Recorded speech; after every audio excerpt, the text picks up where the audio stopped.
Ассалаумағалейкум достар, сіздермен бірге Азекен ой арнасы. Бүгінгі видеода Майнкрафттағы өте қорқынышты сіз байқамаған құбылыспен Майнкрафттың ішіне түсіп кеткен бала деген миф туралы айтатын боламыз. Видеоны термей видеодан шығып кетпей соңына дейін көріңіздер, себебі видеоның әр жерінде қызықты сәттер өте көп. Видео басталмастан бұрын подписаться деген қызыл кнопканы басып, жанынан шыққан қоңыраушаны басып, осы видеоға лайкта басып қойыңыздар.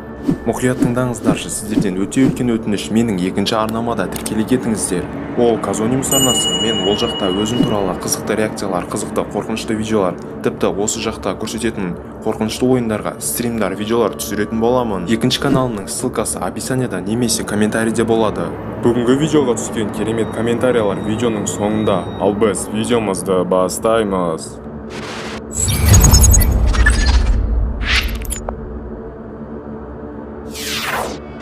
Ойынның ішіне түсіп кеткен бала туралы айтпастан бұрын ең алдымен сіздерге Майнкрафттағы қорқынышты құбылыстар мен қорқынышты персонаждарды көрсетейін. Бұл ұзын қолды құбыжық Майнкрафт ойнап жатқан кезіңізде сіздің серверіңізге кіріп сізді бақылап тұрады. Ал бұл қорқынышты Алекс, сіз ойын ойнап жатқан кезіңізде сіздің серверіңізде пайда болып, сіздің қалай ойнап жатқаныңызды бақылап тұрады. Ойыншылар оны алғашында 2020 жылы ойыннан көрген болатын. Ол жүрген сайын арқасынан осындай іздер тастап кетеді. Майнкрафттағы 666 сервері. Сіз жаңадан сервер ашып, осы 666 деген сайтты жазсаңыз, онда осындай әлемге тап боласыз. Бұл әлемде өте көп христар және өте көп қорқынышты дауыстар мен адам түсінбейтін құбыжықтар болады. Haunted World әлемі. Бұл әлемде де өте қорқынышты жағдайлар, оттар, осындай нәрселер кездеседі. Бұл Haunted құбыжығын көп адамдар өз серверлерінде көрген. Қызыл Херобрин. Бұл Херобриннің қызыл версиясы сізді қатты қорқытуы мүмкін. Ол Майнкрафттың бета 1.7.3 версиясында кездеседі. Енді ойлайтын шығарсыздар, бұлар қатты қорқынышты емес, онда не үшін көрсетіп жатырсың деп. Енді мен сіздерге олардың не үшін қорқыныштылығын айтайын. Оларды Майнкрафтты шығарған студия, яғни Майнкрафт разработчиктері мүлдем Майнкрафт ойынына қоспаған. Енді бізді бір қорқытатын нәрсесі, олар сонда қалай Майнкрафттың ішіне кірген? Сіз қалай ойлайсыз? Өз пікіріңізді комментарийге жаза кетіңіз.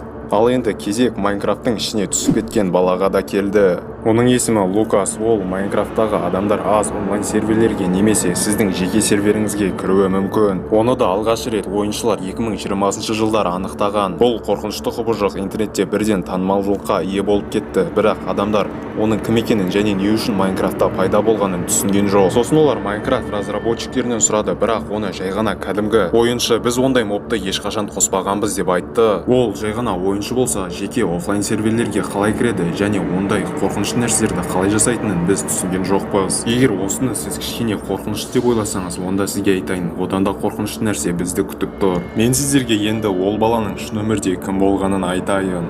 Лукас қарапайым Майнкрафтты қатты жақсы көрген бала болған. Осыдан бірнеше жылдар алдын Лукастың үйінде пожар, яғни өрт болған. Өрт сөндірушілер үйге кіріп Лукастың бөлмесіне кірген кезде Лукас ол жерде жоқ еді. Тіпті Лукастың жанған, өртенген денесінде таппаған. Содан бері ол Майнкрафттың 1.12.1, 1.16.5 версияларында жүреді. Лукас адамдарды қатты қорқытқан қорқынышты мобтардың бірі. Тіпті ойынның ішінде Лукаспен сөйлесуге де болады, оны кейінірек айтамын. Егер айналаңыздың барлығы өрт болып, жерге найзағай түсіп, қорқынышты нәрселер болып жатқанын байқасаңыз, онда Лукас сіздің серверіңізде. Лукасты кездестіру проценті өте аз. Сіз оны кездестіру үшін онлайны, яғни ішіндегі адамдары аз серверге кіруіңіз керек.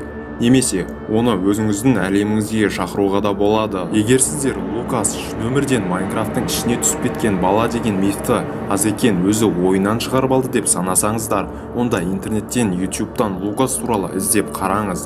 Сіз ол мифтің көп тарағанын және бұрыннан бар екенін көресіз. Лукасты өз әлеміңізде кездестіру үшін сізге ешқандай да модтың керегі жоқ. Сіз жай ғана өз жеріңізде Лукасты шақыратын, Лукастың түріне ұқсайтын осындай бір құрылысты құруыңыз қажет. Лукас сіздің әлеміңізге келген соң сіз оны бірден байқамайсыз. Себебі ол сізді алыс жерден, сіз көрмейтін жерден сізді бақылап тұрады. Лукасты шақыратын құрылысты құрып біткен соң, сол құрылыстың үстіне найзағай түсуі керек. Найзағай түссе, онда сіздің әлеміңізге Лукас та түсті. Онымен сөйлесу үшін құрылыстың берік бетіне оған жазасыз. ал арғы бетінен ол сізге жауап қайтаратын болады. Ол әлдеқайда қорқыныштырақ, себебі ол сізге кәдімгі адам сияқты жауап қатып отырады. Жай ойындағы мобтар олай жауап бере алмайды. Мен сіздерге бүгінгі видеода Майнкрафттың қорқынышты жақтарының тек қана 10%-ын айттым.